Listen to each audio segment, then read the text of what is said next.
Hi guys, welcome to current affairs funda. मैं हूं आपके साथ अभिषेक शर्मा और इस वीडियो में हम 11 नवंबर के सभी इंपॉर्टेंट करंट अफेयर्स कवर करेंगे। तो चलिए फिर करते हैं शुरुआत इस वीडियो सेशन की। AIM Sirius innovation programme has been started for school children of India and which country? The correct answer is option B. AIM Sirius innovation programme Bharat और रशिया के स्कूली बच्चों के लिए शुरू किया गया है। AIM का मतलब है अटल इनोवेशन मिशन। फ्रेंड्स, इस प्रोग्राम के तहत students, educators and mentors 8 virtual products and mobile applications create करेंगे जो कि artificial intelligence, health and wellbeing आदि से जुड़ी होगी।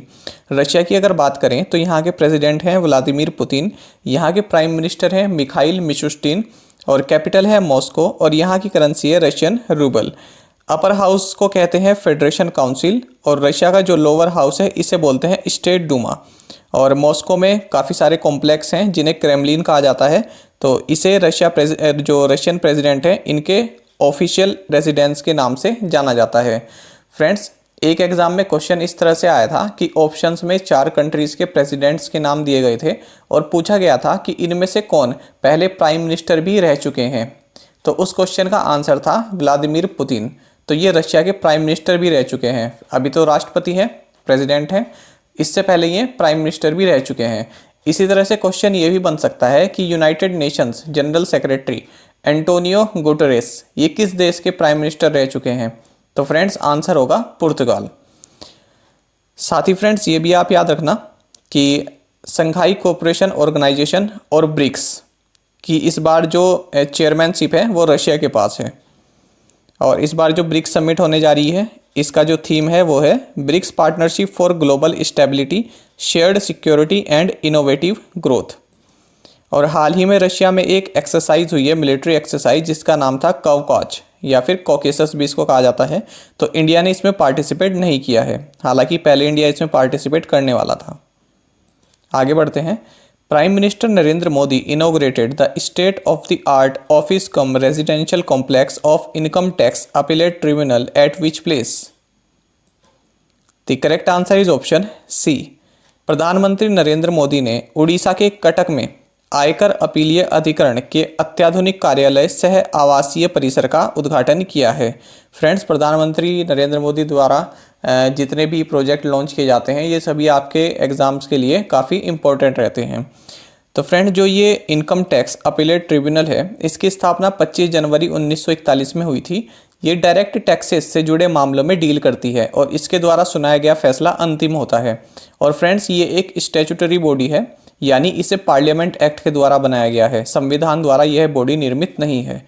इसे मदर ट्रिब्यूनल भी कहते हैं। Which agency announced a cap of 30% of total volume of transactions processed in UPI by a third party app provider? The correct answer is option C. तो NPCI यानी national payments corporation of India, तो इसने third party app provider के लिए UPI में संसाधित कुल लेन then के 30% कैप की घोषणा की है। फ्रेंड, जो है आपको सभी सर्विसेज दिख रही हैं, UPI, IMPS और NACH, APS, ये सभी NPCI द्वारा संचालित की जाती हैं।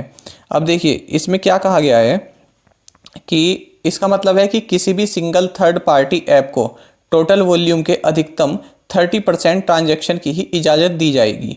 तो ये जो नियम है ये 1 जनवरी 2021 से लागू होगा। और अगर इसे फ्रेंड्स एक उदाहरण से समझें तो देखिए, मान लो कि जनवरी 2021 में हर महीने अलग अलग प्लेटफॉर्म पर 3 अरब UPI ट्रांजैक्शन होते हैं।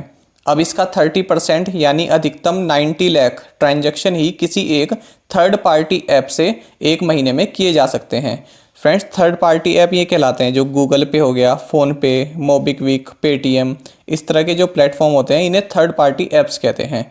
NPCI की अगर बात करें तो सेक्शन 8 ऑफ कंपनीज एक्ट 2013 के तहत बनी यह एक नॉट फॉर प्रॉफिट कंपनी है। इसका हेडक्वार्टर्स मुंबई में है और 2008 में इसकी स्थापना की गई थी। दिलीप असबे इसके MD एंड CEO हैं। और फ्रेंड्स ये 1 अगस्त का आपके लिए करंट अफेयर्स है, इसको भी आप याद रखना।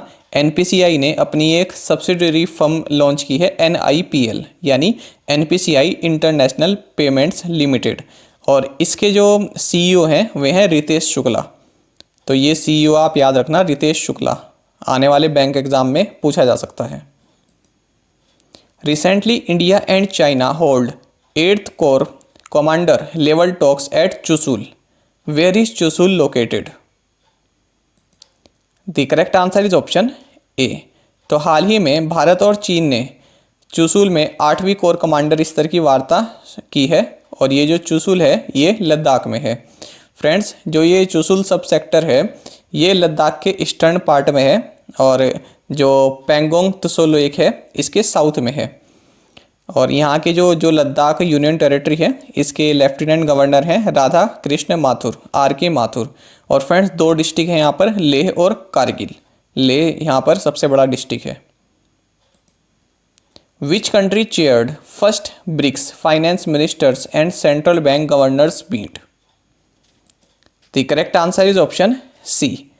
तो रशिया ने फर्स्ट ब्रिक्स वित्त मंत्रियों और केंद्रीय बैंक गवर्नरों की बैठक की अध्यक्षता की है, और भारत की ओर से इसमें पार्टिसिपेट किया है हमारी फाइनेंस मिनिस्टर निर्मला सीतारमन ने।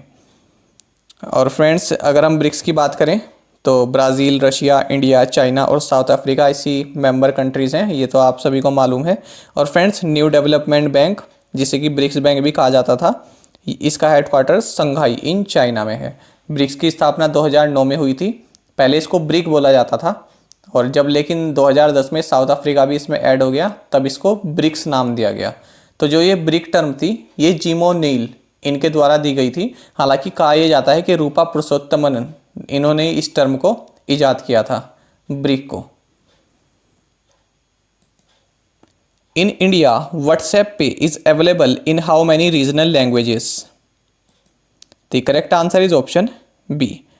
तो भारत में व्हाट्सएप पे 10 क्षेत्रीय भाषाओं में उपलब्ध है। आपको पता ही होगा, हाल ही में NPCI ने ग्रीन सिग्नल दिया है व्हाट्सएप पे को अपनी सर्विस इंडिया में लॉन्च करने के लिए। और फ्रेंड्स, व्हाट्सएप ने इसके लिए 5 लीडिंग बैंक्स के साथ करार किया है, ICICI bank, HDFC bank, axis bank, state bank of India and Jio payments bank. और आपको पता ही होगा कि फेसबुक द्वारा 2014 में व्हाट्सएप को एक्वायर किया गया था। Who won the Paris Masters tennis title? The correct answer is option B. तो पेरिस मास्टर्स टेनिस खिताब जीता है रशिया के डेनिल मेडवेदेव ने, और इन्होंने हराया है अलेक्जेंडर जेवरेव को। World science day for peace and development is celebrated every year on which day?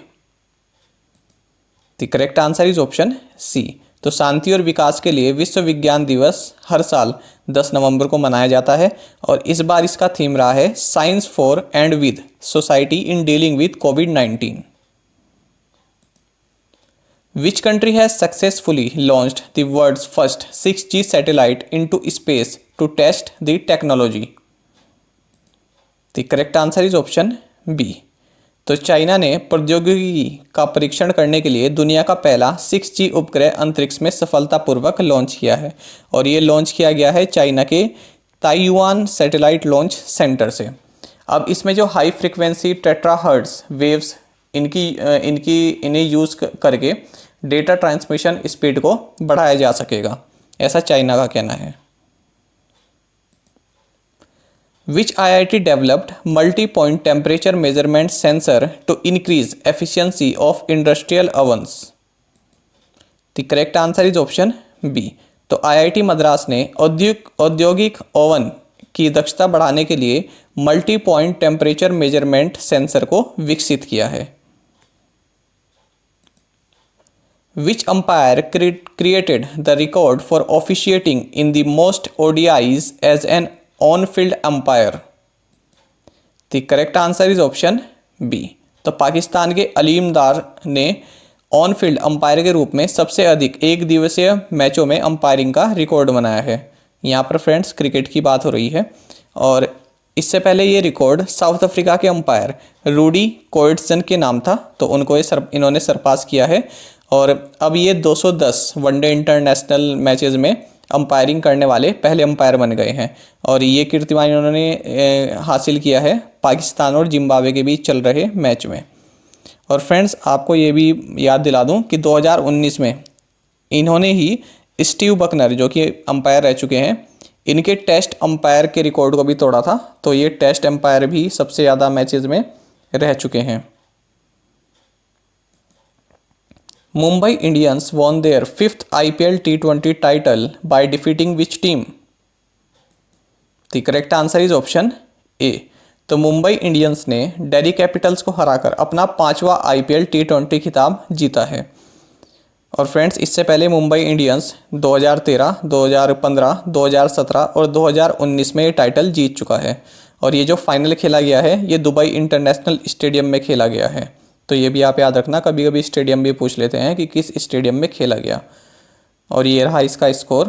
तो दिल्ली कैपिटल्स ने 156 रन्स स्कोर किए थे, जिसके जवाब में मुंबई इंडियंस ने 5 विकेट्स के लॉस पर 157 रन स्कोर किए। अब देखते हैं फ्रेंड्स कुछ इंपॉर्टेंट वन लाइनर्स। तो प्रतिष्ठित भारतीय सुपर हीरो चाचा चौधरी को नमामि गंगे परियोजना का ब्रांड एम्बेसडर बनाया गया है।